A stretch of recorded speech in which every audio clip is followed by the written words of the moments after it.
अस्सलाम वालेकुम। इस वीडियो में हम बात करेंगे लिपिड्स का वो पार्ट जो कि आपने लिपिड कोड से करना है। सबसे पहले मैंने आपको बताया था चैप्टर नंबर 17 से आपने करना है इकोसानोइड्स का टॉपिक। इकोसानोइड्स बेसिकली क्या होते हैं? पॉली अनसैचुरेटेड फैटी एसिड्स होते हैं with 20 carbon atoms. Poly unsaturated fatty acids, poly मैंने पहले भी बताया था कि ऐसे unsaturated fatty acids containing more than 2 double bonds. और इकोसा हम किसको कहते हैं? 20 को। तो ये हमारे पास 20 कार्बन हमारे पास पॉली अनसैचुरेटेड फैटी एसिड्स होंगे। इसकी वेरियस टाइप्स हैं that are prostaglandins, thromboxanes and leukotrienes. तो ये आपने इसकी टाइप्स याद रखनी। नेक्स्ट जो सिंथेसिस है ये आपके सिलेबस में इंक्लूड नहीं है। फंक्शंस लेकिन बहुत ज़्यादा इंपॉर्टेंट है, तो इनको आपने लाइटली नहीं लेना। ये आप इकोसानोइड्स के फंक्शन जो हैं फिगर 17.23 से कंसल्ट कर सकते हैं। ये रिपीटेडली पूछे जाते हैं, तो क्या है देखते हैं। सबसे पहले हमारे पास थे थ्रोम्बोक्सिन्स। तो थ्रोम्बोक्सिन A2, तो इनका सबसे पहला फंक्शन क्या है? हमारे पास प्लेटलेट एग्रीगेशन को यानी थ्रोम्बस फॉर्मेशन को, नाम से आप याद रख सकते हैं, थ्रोम्बस फॉर्मेशन को प्रमोट करते हैं यानी प्लेटलेट एग्रीगेशन को प्रमोट करते हैं। इसके अलावा वेजो कंस्ट्रिक्शन, ब्रोंको कंस्ट्रिक्शन करते हैं। कंस्ट्रिक्शन यानी कंट्रैक्शन भी करवाते हैं किसकी? स्मूथ मसल्स की। कंट्रैक्शन करवाने के लिए हमें क्या चाहिए होता है? Calcium ions. तो कैल्शियम आयंस को क्या करेंगे?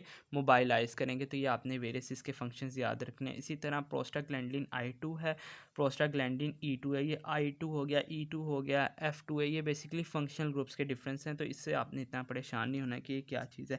फंक्शंस आपने एसेट इसी तरह से क्रैम करने ही है। हमारे पास वेजोडाइलेशन करवाते हैं, इनको आप याद रख सकते हैं। इनके अपोजिंग फंक्शंस हैं। वो हमारे पास वेजो कंस्ट्रिक्शन करवाते थे, तो ये हमारे पास वेजोडाइलेशन कराते थे। ठीक है, इसके इसी तरह ये भी हमारे पास वेजोडाइलेशन करवाएंगे। एक बहुत इंपॉर्टेंट एमसीक्यूज दैट इज़ के फीवर रिस्पॉन्स के अंदर कौन सा इन्वॉल्व होता है? तो आगे आप फिजियोलॉजी में पढ़ेंगे, that is prostaglandin E2 involve होता है। ठीक है, वो हमारे पास प्लेटल एग्रीगेशन करते थे, उसको प्रमोट करते थे, और ये हमारे पास इनहिबिट करते हैं। तो ये तो as it is opposing function है, ये आप कर लेंगे। ठीक है, नेक्स्ट है हमारे पास ल्यूकोट्राइन्स। ल्यूकोट्राइन्स में जो मेजरली है ना वो ये वाले हैं, leukotriene C4, D4 and E4। ये बेसिकली क्या करते हैं? बनाते हैं slow reacting substances of anaphylaxis. Anaphylaxis basically ये हमारे पास एक टॉपिक एनर्जी की एक टाइप है, यानी एलर्जी हो जाती है, एलर्जी ही आप समझ लें। तो इसके वो पूछ लेते हैं कि कंपोनेंट्स बताएं कौन कौन से होते हैं। तो उसके अंदर leukotriene C4, leukotriene D4 and E4 involve होते हैं। और फंक्शंस क्या हैं? कॉन्ट्रैक्शन करवाते हैं स्मूथ मसल की, वेजो कंस्ट्रिक्शन एंड ब्रोंको कंस्ट्रिक्शन करवाते हैं। Involve in seasonal allergies and asthma, तो वही एलर्जी वाली बात आ गई। ठीक है, नेक्स्ट है हमारे पास ल्यूकोट्राइन B4। तो हमारे पास क्या कीमोटैक्टिक एजेंट है, किसके लिए? न्यूट्रोफिल्स के लिए। इसके अलावा हमारे पास एडहियन करवाता है WBCs की, और इसके अलावा लाइसोसोमल एंजाइम्स को रिलीज़ करवाता है फ्रॉम WBCs। ये आपने एज सच क्रैम करने हैं, ये बहुत इंपॉर्टेंट है। ठीक है, नेक्स्ट एक इंपॉर्टेंट एमसीक्यूज दैट इज़ जो हमारे पास इकोसानोइड्स हैं, ये हमारे पास डिराइव्ड कहाँ से होते हैं? ये हमारे पास एराकिडोनिक एसिड से ड्राइव होते हैं। और इकोसा मीन्स 20, तो एराकिडोनिक एसिड के अंदर कितने कार्बन होते हैं? 20 कार्बन। और ये क्या है? पॉलीअनसैचुरेटेड फैटी एसिड है, मतलब 2 से ज़्यादा डबल बॉन्ड्स होंगे।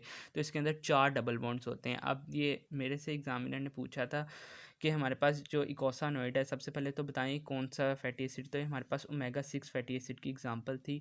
इसके अंदर बॉन्ड्स कितने होते हैं, किस पोजीशंस पे होते हैं? तो ये आपने याद रखना है, एट पोजीशन 5, 8, 11 एंड 14। सिर्फ आपको पोजीशन नाम पता हो, ड्रा आपसे कोई भी नहीं करवाएगा।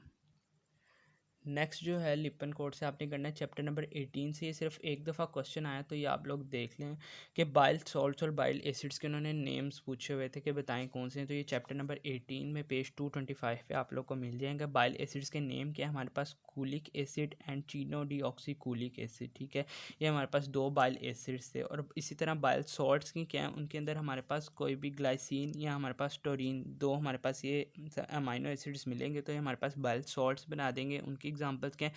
ग्लाइकोकुलिक एसिड, यानी वो ऊपर कुलिक एसिड है उससे पहले ग्लाइको लग जाएगा। इसी तरह अगर टोरिन है तो टोरोचिनो डिऑक्सीकुलिक एसिड, और इसी तरह हमारे पास से टोरोकुलिक एसिड, और इसी तरह इससे पहले ग्लाइकोचिनो डिऑक्सीकुलिक एसिड। तो ये आपने जस्ट नेम्स याद कर लेने। इसके अलावा अगर फंक्शंस आपसे पूछते हैं तो ये ब्लू बॉक्स में लिखा हुआ है कि ये हमारे पास क्या करते हैं? प्रोडक्ट, मेटाबॉलिक प्रोडक्ट है हमारे पास कोलेस्ट्रॉल का, और as a solubilizer of cholesterol in bile. तो ये हमारे पास बाइल सॉल्ट्स के बेसिकली फंक्शन है, लेकिन ये इतने इंपॉर्टेंट नहीं है, एमल्सिफाइंग एजेंट्स के तौर पे एक्ट करते हैं। तो ये चंद एक आप लोगों को पता ही है, लेकिन आपने मेनली इधर से नाम याद करने चैप्टर नंबर 18 से। नेक्स्ट ये भी हमारे पास चैप्टर 18 से ही है, दैट इज़ लिपोप्रोटीन्स की टाइप, जो कि हमने उधर छोड़ दी थी। तो ये देखें, ये 4 टाइप्स के इधर लिखे हुए हैं: high density lipoproteins, very low density lipoproteins, low density lipoproteins and chylomicrons.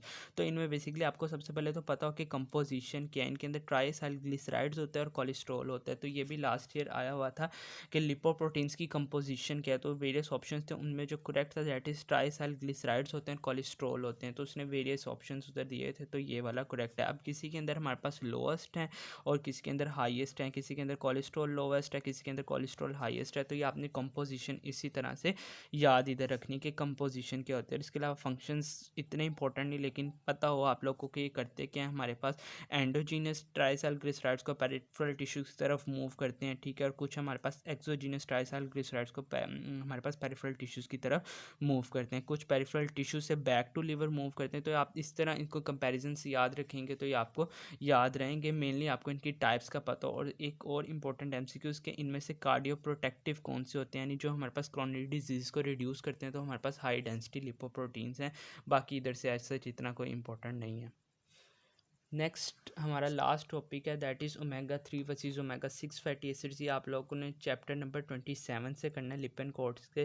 तो हमारे पास बेसिकली क्या है, ये हमारे पास पॉली अनसैचुरेटेड फैटी एसिड्स होते हैं। इनको ओमेगा 6 क्यों कहते हैं? हमारे पास बेसिकली जो डबल बॉन्ड होता है begins at the 6th position from the methyl and. हमारे पास जो फैटी एसिड मॉलिक्यूल है उसका एंड होता है दैट इज़ मिथाइल एंड। उधर से जो फर्स्ट डबल बॉन्ड होता है वो हमारे पास 6th पोजीशन पे होता है। तो अगर 6th पोजीशन पे होगा तो ओमेगा 6 फैटी एसिड्स होंगे। और इसी तरह अगर हमारे पास 3rd पोजीशन पे होगा from the methyl and first double bond, तो ये हमारे पास ओमेगा 3 फैटी एसिड्स होंगे। तो ये बाकायदा एग्जामिनर्स पूछते हैं कि इनको हम क्यों कहते हैं। तो इसकी डेफिनेशन में इसका आंसर है, ठीक है। इसका आपको डेफिनेशन पता, एग्जाम्पल्स पता हो कि ओमेगा 6 कौन सा है। हमारे पास लाइनोलिक एसिड है और ओमेगा 3 की हमारे पास लाइनोलिनिक एसिड है, ठीक है।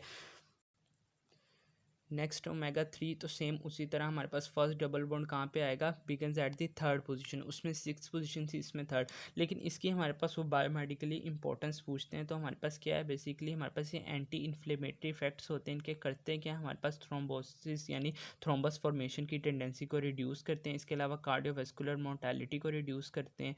इसके अलावा हमारे पास क्या करते हैं, कार्डिक एरिथमियास को स्प्रेस करते हैं, ठीक है। इसके अलावा ब्लड प्रेशर को लो करते हैं। और इसी तरह हमारे पास जो हमारे ट्राइसाइक्लिसराइड्स होते हैं उनके लेवल को भी रिड्यूस करते हैं। तो आपसे अगर डिफरेंसेस ये लास्ट ईयर प्रोफ में आया हुआ था कि ओमेगा 6 और ओमेगा 3 फैटी एसिड्स में डिफरेंसेस बताएं, तो फर्स्ट तो आपका डेफिनेशन का ही आ जाएगा कि first double bond omega 3rd position पे होता है और उनमें 6th पोजीशन पे होता है। जो ओमेगा 3 होते हैं they have anti inflammatory effects. तो इसी के कंपेरिजन में अगर हम ओमेगा 6 के देखें तो they have pro inflammatory effects, ठीक है। इसी तरह उनको हम 9, इनका एक दूसरा नाम होता है that is N3 fatty acids, N3 fatty acid. तो उनको हम जो ओमेगा 6 होंगे उनको N6 भी कह सकते हैं। एक पॉइंट आप ये भी लिख सकते हैं। और लास्ट पे दो एग्जांपल्स हैं कि इनकी एग्जांपल्स क्या, हमारे पास लाइनोलिक एसिड, डिकोसा हेक्साइनोइक एसिड, डिकोसा पेंटाइनोइक एसिड, और इसी तरह उनकी arachidonic acid and linoleic acid. तो ये 4 पॉइंट्स अच्छे से बन जाते हैं। तो ये आपने डिफरेंसेस ये आते हैं, पूछे जाते हैं, आप इसी तरह बुक पे लिख सकते हैं। नेक्स्ट है हमारे पास trans fatty acids. Trans fatty acids क्या हैं, बेसिकली